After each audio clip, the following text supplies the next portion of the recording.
As we begin Unit 2, we're going to be looking at the American Revolution, both the Revolutionary War itself, as well as the political revolution of the American Constitution, bringing us all the way up to when we're ready to actually begin running our brand new country based on the laws set down in that Constitution in 1889.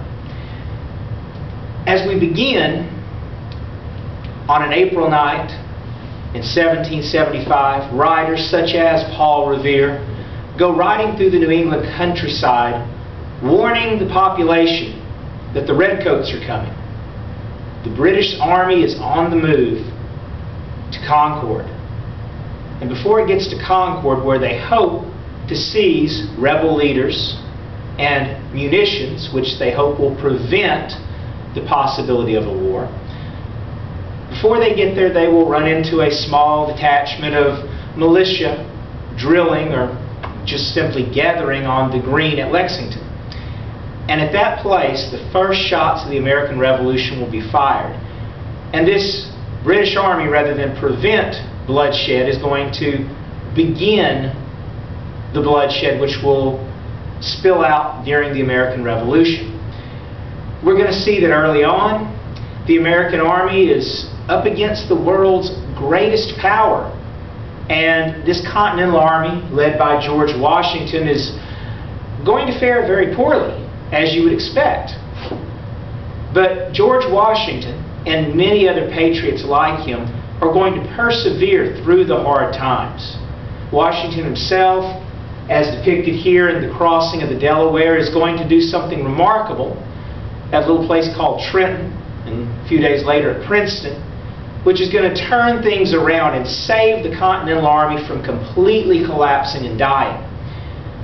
Even after that, though, there's still going to be many years of the Continental Army just trying to learn how to fight toe-to-toe and be a match for the British.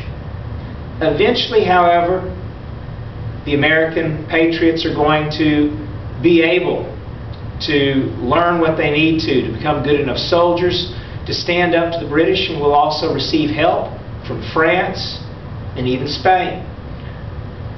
Not only is America going to have to face the British militarily and defeat them, but we're also going to have to somehow find a way to unify these 13 colonies together in order to be able to persevere through the Revolutionary period. And then, after the British finally are defeated and surrender at Yorktown in 1781, the United States will have to begin to build its own government.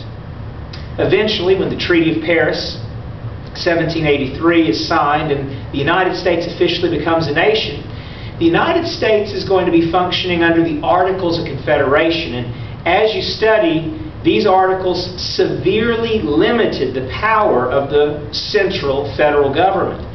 And that's understandable. These 13 colonies felt like their rights had been abused and they had been oppressed by British government.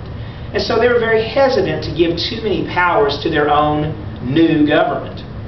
But eventually they're going to have to do something to fix these articles. And rather than do what they had been sent to Philadelphia to do and revise the articles, they'll end up writing a whole new document, the Constitution of the United States.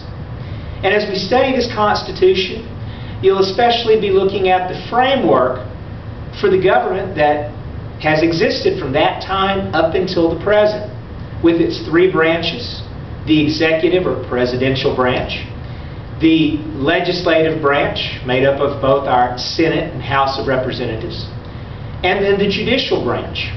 And we'll look at the powers of these branches and also the checks that were built into the Constitution to these powers to prevent them from becoming too powerful. And then we'll see how finally this Constitution was ratified and how the United States, as we know it today, comes into being.